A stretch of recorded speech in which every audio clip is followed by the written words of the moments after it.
का हमारे सत्संग का जो विषय है वो ये है कि स्त्री किसे कहते हैं और क्या स्त्री और आत्मा में कोई अंतर है या कोई अंतर नहीं है। क्योंकि जब हम स्त्री को जान जाते हैं, स्त्री के रहस्य को समझने लगते हैं, तब ही हम आत्मा को जानना शुरू होते हैं। तो यही हमारा आज का विषय है कि स्त्री किसे कहते हैं और स्त्री को हम कैसे जान सकते हैं, स्त्री के कैसे गुण हैं।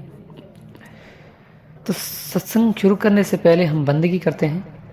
बंदगी मेरे सदगुरु कबीर साहिब को बंदगी, बंदगी धनी धर्मदास साहिब को बंदगी, बंदगी गुरु नानक देव साहिब, गुरु अंगद देव साहिब, गुरु विकास साहिब, मलुकदास साहिब, गरीबदास साहिब, रेवीदास साहिब, अचलू राम साहिब, दासूदास साहिब, मेरे सदगुरु विष्णुदास साहिब को बंदगी, मेरे सदगुरु गिरदाई दास, सतगुरु प्रागदास, सर्वे संतों को बंदगी, सकल हंस को बंदगी, साहेब बंदगी सतनाम। तो विषय था कि स्त्री के गुण कौन से हैं और स्त्री किसे कहते हैं। देखिए, इस संसार में दो गुण है, पुरुष और नारी एक गुण है। हम अगर इस शारीरिक नहीं देखें तो हम शरीर को देख के समझ रहे हैं। अगर नारी को देखते हैं तो बोलते हैं कि ये स्त्री है, और पुरुष के शरीर को देख के बोलते हैं कि ये पुरुष है। लेकिन नारी और पुरुष एक गुण भी है। इस संसार में अनेक ऐसे पुरुष हैं जो नारी हैं और अनेक ऐसी नारियां हैं जो पुरुष हैं। इसका अर्थ यह है कि उनके जो गुण होते हैं वो नारी वाले होते हैं पुरुष के, या पुरुष या नारी के ऐसे गुण होते हैं कि पुरुष वाले होते हैं। वो गुण उसके अपने अंदर से, उनके घट से, उनकी वार्तालाप से पता चलता है कि उसका बिहेवियर कैसा है, वो कैसे बर्ताव करते हैं हमसे। स्त्री के गुण क्या है? वो ठहराव वाले गुण हैं। वो कभी भी किसी भी चीज़ में जल्दबाजी नहीं करती, वो हमेशा ठहराव में होती है। वो कभी भी किसी भी चीज़ की पहल नहीं करती, वो हमेशा वेट करती है। वो हमेशा, उसके हृदय में बहुत बहुत सब्र है। और आपने देखा होगा कि जब कोई स्त्री किसी के प्रेम में होती है तो प्रेम में भी वो कभी भी पहल नहीं करती। वो पहल के लिए हमेशा पुरुष को आगे करती है। वो ऐसा सब कुछ कर लेती है जिससे पुरुष को ये पता चल जाता है कि ये स्त्री उसके प्रेम में है। लेकिन फिर भी वो कभी भी अपने मुंह से पहल नहीं करती। वो कभी भी नहीं बोलती पुरुष को कि मैं तुमसे प्रेम करती हूँ।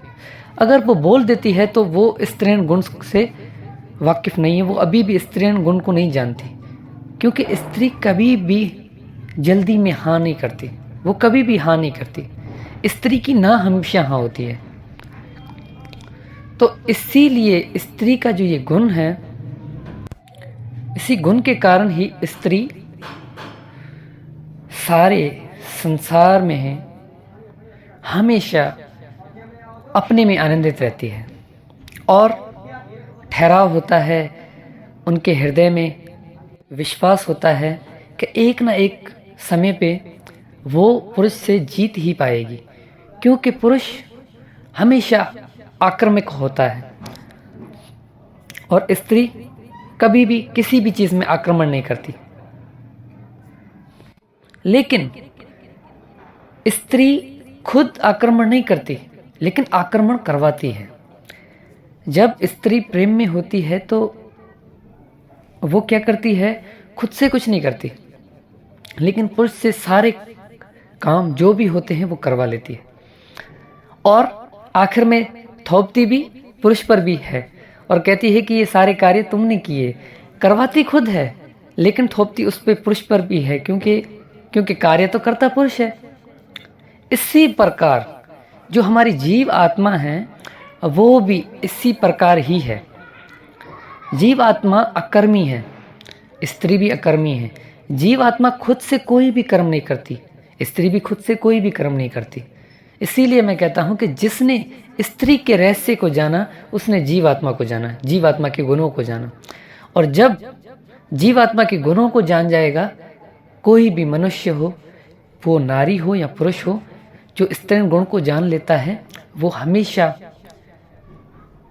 उस जीव आत्मा को जान जाता है, और जीव आत्मा को जानने के बाद वो उस परम सत्य परमात्मा, उस पुरुष को, उस सत्य पुरुष को प्राप्त कर लेता है। अगर उस सत्य पुरुष को जानना है, अनुभव करना है, तो स्त्री को समझना होगा, क्योंकि स्त्री ही जीव आत्मा का गुण है। स्त्री ही जीव आत्मा है। मैं आपको सिंपल अल्फाजों में बताऊं तो स्त्री ही जीव आत्मा है। एक साखी में कहते हैं कि एक पुरुष और सब नारी। पुरुष सिर्फ एक है और बाकी सब की सब नारियां हैं। हम भी नारी ही हैं। अगर मैं हमारी बात कर रहा हूं तो मैं आत्मा की बात कर रहा हूं, जीव आत्मा की बात कर रहा हूं, और वो जो पुरुष है वो सिर्फ और सिर्फ परमात्मा है। मैं देही को देख के नहीं बोल रहा हूं, मैं औरत के शारीरिक जो स्वरूप है, जो शरीरी स्वरूप है, मैं उसकी बात नहीं कर रहा हूं, ना मैं पुरुष की उस स्वरूप को बात कर रहा हूं। क्योंकि पुरुष और नारी, ये जो शरीर, ये जो देही धरी है, इसमें जो जीव आत्मा रहती है उसी को मैं स्त्री बोल रहा हूं। इसी विषय पर मैं आपको मीराबाई की एक वार्तालाप सुनाता हूं कि एक समय क्या हुआ। मीराबाई जो है वो हमेशा परमात्मा की प्रीत में, प्रेम में, लगन में हमेशा मस्त रहती थी, मगन रहती थी। उससे दुनिया से कोई काम नहीं था, वो हमेशा अपने में आनंदित रहती थी। तो एक समय क्या हुआ कि वो भजन कीर्तन करते करते घूमती रहती थी। तो एक मंदिर देखा, तो वहाँ पे वो अंदर जाने लगी।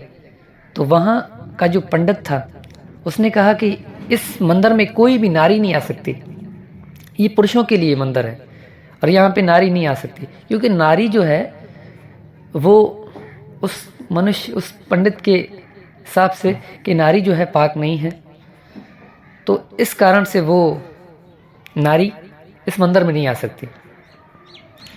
तब मीराबाई मस्त होके, मगन होके, वो तो भजन कीर्तन करते करते मंदिर में चली गई और पंडित कुछ नहीं कर पाया।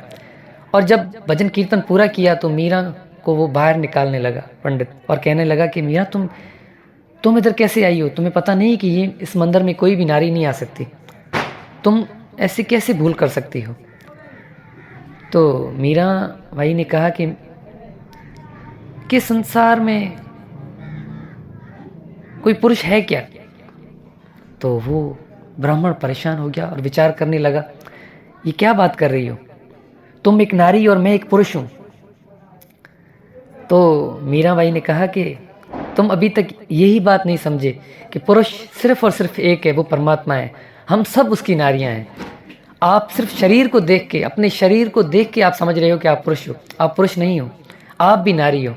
और आप जब तक अपने नारी वाले स्वरूप को नहीं जान लेते, अपने नारी वाले स्वरूप को नहीं प्राप्त कर लेते, तब तक आप उस सत्य पुरुष को कभी भी प्राप्त नहीं कर सकते। तो अगर अपने आप को जानना है तो अपनी नारी वाले स्वरूप को जानना होगा, अपनी जीव आत्मा को जानना होगा, और जीव आत्मा के गुणों को जानना होगा। जैसे जैसे आप जीव आत्मा के गुणों को जानना शुरू करोगे, वैसे वैसे वो गुण आपके अंदर आने शुरू हो जाएंगे, और जैसे जैसे वो गुण आने शुरू हो जाएंगे तो आप वो होना शुरू हो जाओगे और अपने आप को नारी समझने लगोगे। किसकी नारी? परमात्मा की। और जब आप परमात्मा की खुद को नारी समझने लग जाओगे तो आप परमात्मा का भजन कीर्तन करोगे, परमात्मा का सिमरन करोगे, परमात्मा को याद करोगे, और जब परमात्मा की दया से, कृपा से तुम उसको, उस सत्य को प्राप्त करोगे। तो इसी विषय पे मेरे सतगुरु बंदी छोड़ साहब का एक भजन है, प्यारी है साहब की, थोड़ी मैं वो उसमें थोड़ी एक दो लाइनें बता रहा हूँ। तो उसमें कहते हैं, प्यारी ये हालो नी गुरुओं के दरबार, ज्ञान गुण तुम पाइए। उसमें कहते हैं, और कहते हैं कि प्यारी ये इतरा रे दिन तू कुंवारी क्यों रही है। यानी कि यहाँ पे जीव आत्मा की बात हो रही है, वहाँ पे भजन में साहब कह रहे हैं कि इतना दिन तुम अपने प्रीतम से क्यों दूर हो। यहाँ पे जीव आत्मा को नारी कह के साहब कह रहे हैं कि कुंवारी, यानी कि अभी तक तुम कुंवारी कन्या, यानी अपने परमात्मा, अपने प्रीतम, अपने सदगुरु से न्यारी क्यों हो? क्यों न्यारी हो? क्योंकि तुम अपने आप को जानती नहीं हो। तुम अपने आप को पुरुष समझ रही हो शरीर को देखते हुए। तो तो यही हमारा भ्रम जाल है, यही हम भ्रम में हैं, क्योंकि हम अपने शारीरिक स्वरूप, अपने देही के स्वरूप को देखते हुए अपने आप को दो हिस्सों में बांट दिया है। कोई खुद को पुरुष कह रहा है तो कोई खुद को नारी कह रहा है। लेकिन जो सत्य को जान चुका है, जो सत्य को समझ चुका है, वो ये समझ चुका है कि पुरुष सिर्फ और सिर्फ एक है, पुरुष सिर्फ और सिर्फ वो परमात्मा है, बाकी सब उसकी नारियां हैं। तो आज के लिए बस इतना ही। अगली सत्संग हम बहुत जल्द करेंगे। साहिब बंदगी सतना।